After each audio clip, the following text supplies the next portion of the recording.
That down. Let's move on to this, shall we? You know, more and more, we talked the other day about how Severance pull that publicity stunt, which was so great. And Game of Thrones did it, or House of the Dragon did the same thing. Movies did it with like the Smile viral thing. Mm-hmm. Movie studios, particularly distributors, in the last bunch of years, have been looking for more and more ways to promote their films. One of the goldmine ways they found to promote their films is through the platform of TikTok. That became, one studio exec said, that's our first thought is, how do we promote this on TikTok? It's become a major platform for movie studios to promote their films. That platform may be disappearing. You guys know that for a while now, there's been talk that, they might ban TikTok but it's going to be challenged in court. Well, guess what? The last court hearing just happened at the Supreme Court. And the Supreme Court has ruled this morning that, we can ban TikTok. And it could be banned as early as Sunday. Now, this comes to us from NBC News, who wrote this. Supreme Court gives the green light to the law that could ban TikTok. Basically, the story goes on to say TikTok mounted a free speech challenge to a bipartisan law that would ban the app on a national security grounds if its Chinese owner does not sell it. I think this is an important part of this. The law that got passed a while ago was actually a bipartisan law. This was Democrats and Republicans together said, we think that this app poses a national security risk.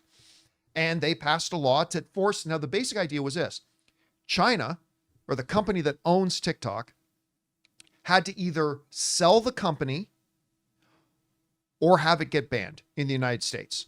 And they had until this Sunday. They challenged it in court.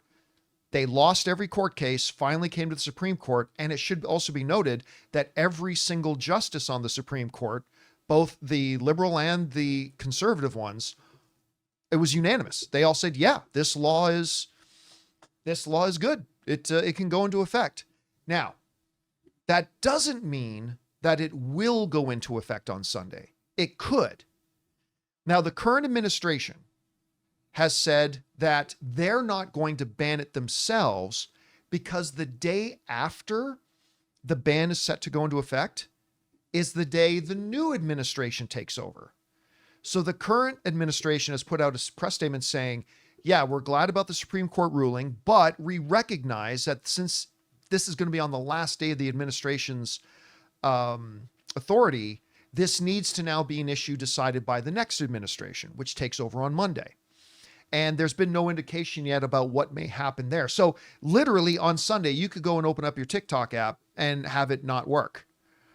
Or it could still be there as normal. We'll see. But the big thing is this has caused a lot of movies. I talked to one movie executive probably about 2 months ago when this discussion was still going on. They work in a marketing division. It was like, it's causing us to rethink some of how we do the marketing of our films, because we've been leaning more and more into the social media platforms, particularly something like TikTok and influencers there to market the movies. And this could signal a rapid shift for a lot of studios, maybe back more towards traditional movie marketing ideas, maybe just pivoting and going to other short video formats, whether it's YouTube Shorts, Instagram Reels, or whatever, or just find the next new big thing. But it's going to be interesting to see if this does happen and TikTok gets banned this weekend. It will be interesting to see how the movie studios pivot. Chris, what did you think about the Supreme Court ruling this morning on this? And how do you think the movie studios and distributors will pivot from it? I mean, my biggest takeaway, I was telling these guys this is what we came together on. This was the issue. This was the thing that the Democrats and Republicans could get together and agree on. I'm so glad we could come together on this one. Good job, guys. You're doing a great job. I think it's worth noting that there's another popular Chinese app coming up that people are already jumping ship onto using the hashtag TikTok refugee, Red Note, which had a surge of 700,000 new users in the past 2 days, according to CNN. Wow. So people are still going to use these kinds of apps. Yeah. Where there's a will, there's a way, right? We've seen it before with people with VPNs or downloading different apps or switching to different social media platforms in general. So people are still going to do this. I do think the viral sensation of what TikTok has done and what Instagram Reels to an extent too has been able to do is great for movies though. Yeah. Because when we're talking about budgets, a lot of times marketing isn't factored in there, and that's a whole other layer. And social media movement can help a film that doesn't have a huge blockbuster budget really gain some traction. I remember learning about the film Dee Dee through Instagram. Right. And I don't think I would have caught that film if I hadn't just popped onto a couple reels that happened to be talking about it. And of course, your algorithm is tailored to you and gives you kind of things that you're already looking for, independent film or whatever that may be for you. But I think it is a big disservice to the really kind of creative and strong sense of ingenuity that marketeers have been able to create in the last few years. We're still going to see stuff like the Smile viral thing. We're still going to see stuff like the Severance stuff, but those things take money and execution. Every single person has a phone, and you can get people to soundbite something and redo it. You can get people to do a little dance. You can get people to do whatever, and it helps promote your movie at a fraction of the cost of getting a billboard or putting up a TV ad where you're regurgitating the same footage over and over again. Yeah. So I do think it's a loss to just the kind of creativity that marketeers were able to have for a while there.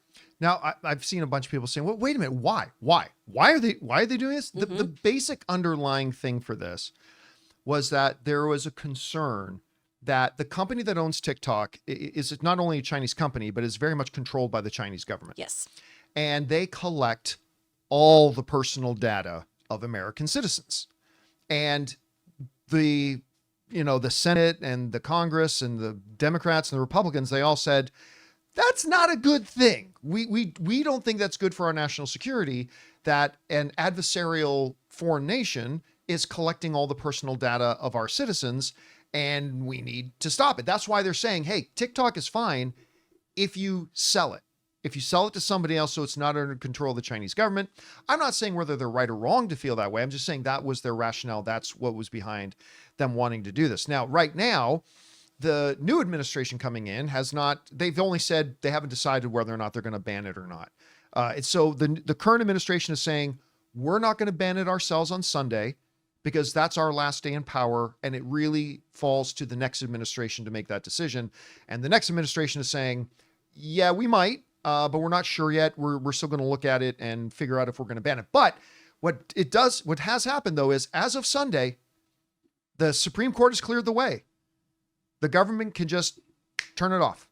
It's all, they can do it. It's all legal now. So at any moment it could be gone, or they won't. We want to take a second to thank a sponsor of today's video, CookUnity. You ever feel like so much of your day revolves around planning meals or preparing food, especially when you're trying to eat healthier? I know we all do, but that all changes when you discover CookUnity. Now you can enjoy vibrant, chef-crafted meals without spending hours in the kitchen. It's freed up so much of my time and energy to focus on my other goals. CookUnity partners with award-winning chefs, the same chefs you see on TV and those five-star restaurants, to create small batch meals just for you. These meals are made with fresh, local, in-season ingredients delivered right to your door. And here's the best part. They arrive fresh, not frozen, and all it takes is a few minutes to heat them up. I recently tried their Mom's Sunday Sauce Rigatoni, and it was incredible. Plus, knowing that I'm supporting local chefs and sustainable suppliers makes every bite even better. Whether you want variety, convenience, or just better food, CookUnity has it all. Reset your routine with convenient, mouth-watering meals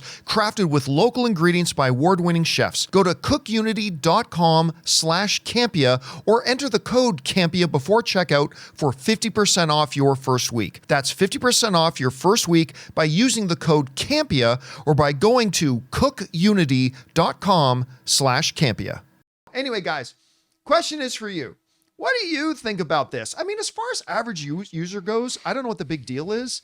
Like, YouTube Shorts and Instagram Reels and others do basically the same functionality, but it is a very, very popular platform. And for movie studios that have really started to use and target a lot of their marketing strategies for their movies and TV shows have come to rely on TikTok a lot too. Anyway, whatever you guys think about this, jump down to the comment section below and let us know your thoughts. Hey guys, thanks so much for watching this video. Make sure you like the video, leave a comment, and subscribe to our channel. And don't forget, we have a daily podcast called the John Campea Show podcast, available on Apple Podcasts, Spotify, or your favorite podcasting app of choice. Go and subscribe to it today so it'll be there when you need it.